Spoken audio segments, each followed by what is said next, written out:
Hello friends, मैं Raju sir. आप सभी का स्वागत है कॉमर्स गुरु में। आज की इस वीडियो में हम लोग देखने वाले हैं जैक द्वारा जारी की गई न्यू सिलेबस। जैक ने 11वीं बोर्ड की परीक्षा की न्यू सिलेबस जारी कर दी है। अब इस वीडियो में हम लोग देखेंगे कि कितनी परसेंट सिलेबस हमें कवर करनी है। तो हम लोग देखने वाले हैं JAC class 11 board intermediate science arts and commerce new 60% syllabus 2020-21।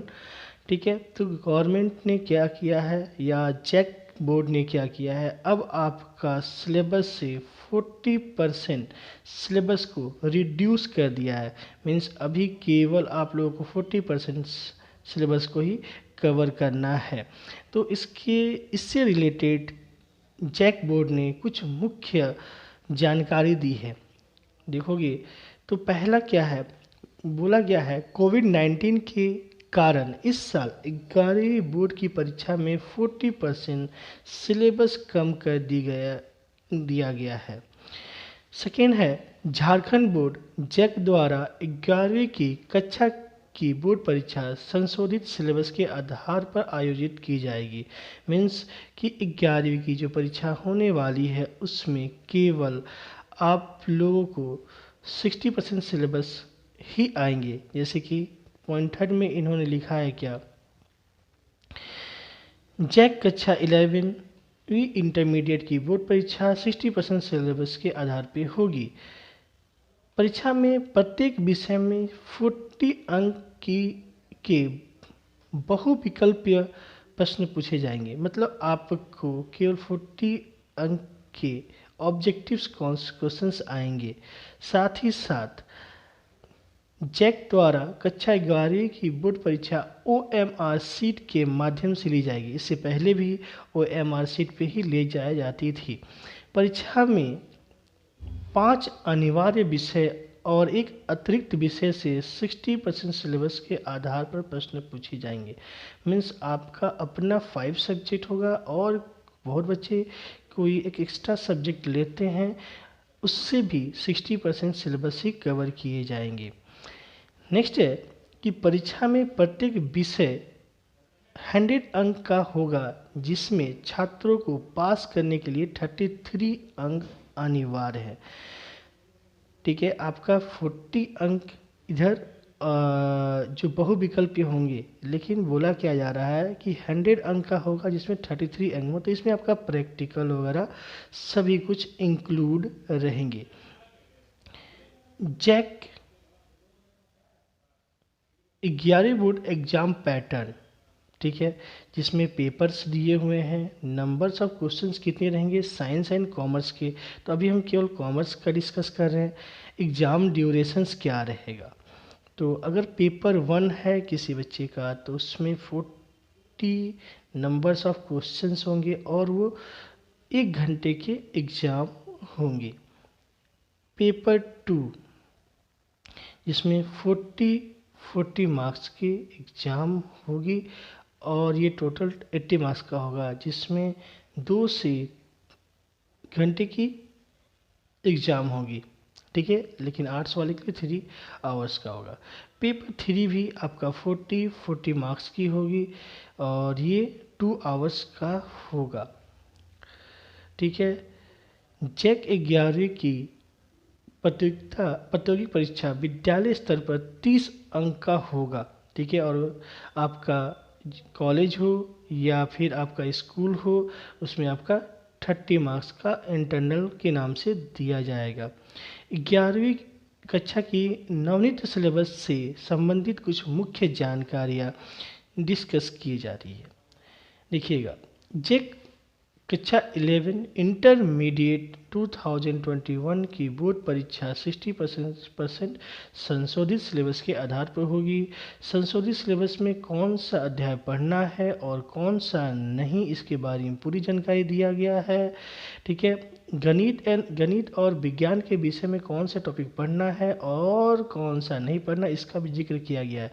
हम लोग बात कर रहे हैं अकाउंट्स। आज हम लोग इस वीडियो में अकाउंट्स का डिटेल्स देखेंगे, क्या क्या सब्जेक्ट्स है, कितने टोटल चैप्टर्स होंगे और उसमें कौन से चैप्टर्स पढ़नी है, कौन से चैप्टर्स नहीं पढ़ेंगे। मतलब जिस तरह की गणित और विज्ञान की, उस तरह अकाउंट्स का भी होगा। संशोधित सिलेबस में कौन से अध्याय से कितने अंक के प्रश्न पूछे जाएंगे, इसका भी जिक्र किया गया है। संशोधित सिलेबस के आधार पर ही छात्रों को 2021 की बोर्ड परीक्षा की तैयारी करनी है। झारखंड बोर्ड कक्षा 11 की इंटरमीडिएट की सभी विषयों की अध्याय संशोधित सिलेबस के आधार पर तैयार करना छात्रों के लिए महत्वपूर्ण है। ठीक है, और लास्ट है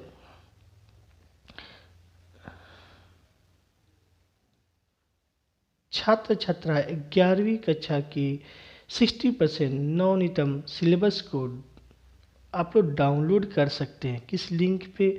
तो आप लोग एक साइट है जिसे आप लिख सकते हो www.JHARUPDATE.com पे जाकर आप लोग लॉगिन करके इसे आप डाउनलोड कर सकते हो। तो आप देख सकते हो यहाँ आपको दिख रहा होगा, download JAC class 11 board 60% syllabus 2020-21, जिसमें आपका क्या क्या दिया हुआ है, सब्जेक्ट्स आपके दिए हुए हैं, किस जिस स्ट्रीम्स की है उसमें आपका जो 60% सिलेबस दिया गया है, साइंस की भी है, आर्ट्स की भी है और कॉमर्स की है। जैसे ही आप इस जगह क्लिक करोगे तो आपका सिलेबस क्लास 11 की खुल, जैसे कि ये हमने डाउनलोड पहले से कर रखा था, तो आप लोग भी डाउनलोड कर सकते हो। ये अकाउंट्स का क्लास 11 का सिलेबस है। पहला दिया है क्या चैप्टर्स है, चैप्टर्स कौन कौन से चैप्टर्स है और पार्ट चैप्टर्स के नेम है।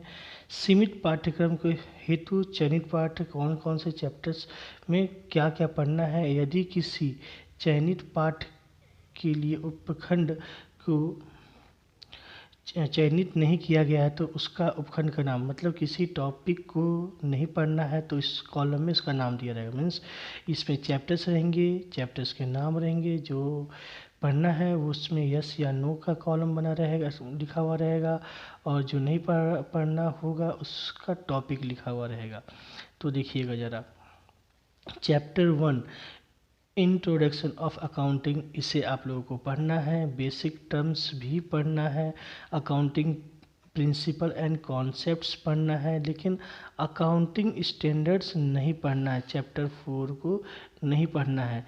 चैप्टर 5 इंडियन अकाउंटिंग स्टैंडर्ड्स पढ़ना है। Chapter 6 process and basic of accounting को पढ़ना है। Origin of transaction source document and vouchers, ये आप लोग का सिलेबस से हटा दिया गया है। अकाउंटिंग इक्वेशन, ये तो पढ़ना ही रहता है, ये दिया हुआ है आपके सिलेबस में। नेक्स्ट है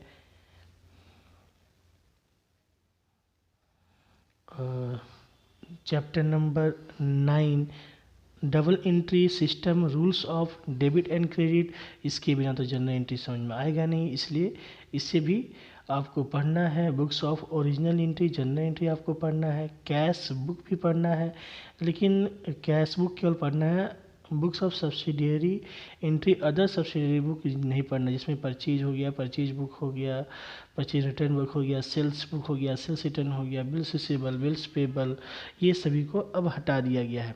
इसके बाद चैप्टर 13 में लेजर पढ़ना है। अब देखिए बहुत बड़ा टॉपिक है, बैंक रिकॉन्सिलिएशन स्टेटमेंट, ये आपके सिलेबस से हटा दिया गया है। ट्रायल बैलेंस को पढ़ना है। रेक्टिफिकेशन ऑफ एरर को भी हटा दिया गया है। और डेप्रिसिएशन पढ़ना है, लेकिन इसमें बोलता है creating provision for depreciation and disposal assets, ये टॉपिक को हटा दिया गया है। ठीक है, अब नेक्स्ट है चैप्टर नंबर 18 में है रिजर्व एंड प्रोविजन, इसे आपको इससे भी नहीं पढ़ना है बाबू, देखिएगा आप लोग, तो इससे भी आपके सिलेबस से हटा दिया गया। नेक्स्ट है bills of exchange promissory note, bills of exchange, ठीक है, इसे पढ़ना है, लेकिन retirement and renewal of bills को नहीं पढ़ना है। नेक्स्ट है चैप्टर 20 फाइनेंशियल स्टेटमेंट एक्सक्लूडिंग, ये आप लोगों को पढ़ना है, ठीक है। और इसके एडजस्टमेंट भी है फाइनेंशियल स्टेटमेंट का, जिसमें आपको क्या करना है, देखो फाइनेंशियल एडजस्टमेंट में आपको एक्सक्लूड किया एडजस्टमेंट, बाकी फाइनेंशियल स्टेटमेंट मतलब सिंपल ट्रेडिंग पीएल बनाना होगा। नेक्स्ट है फाइनेंशियल स्टेटमेंट विथ एडजस्टमेंट, जो आपके सिलेबस से हटा दिया गया है। Accounting for incomplete record, single entry system को भी आप लोगों के सिलेबस से इसे हटा दिया गया है। और कंप्यूटर का इंट्रोडक्शन ऑफ कंप्यूटर्स पढ़ना है। Accounting and database management system को हटा दिया गया है। Application of computer in accounting, इसे भी पढ़ना है। तो आज हम लोगों ने देखा क्या कि क्लास 11 के सिलेबस में क्या आप लोगों को पढ़ना है, और आपका सिलेबस बहुत ही कम कर दिया गया है। चलिए अब आप लोगों के लिए मैं एक वीडियो ला रहा हूँ, ठीक है। जो ऑब्जेक्टिव है अकाउंट्स का 2 वीडियो मैं डाल चुका हूँ और 3 वीडियो डालूँगा। अगर आप उसको पढ़ लेते हो तो 100% गारंटी है कि उससे बाहर क्वेश्चंस नहीं जाएंगे। तो प्लीज़ मेरे उस वीडियो को आप देख सकते हो, लिंक इसके डिस्क्रिप्शन में मैं डाल दूँगा। Thank you for watching.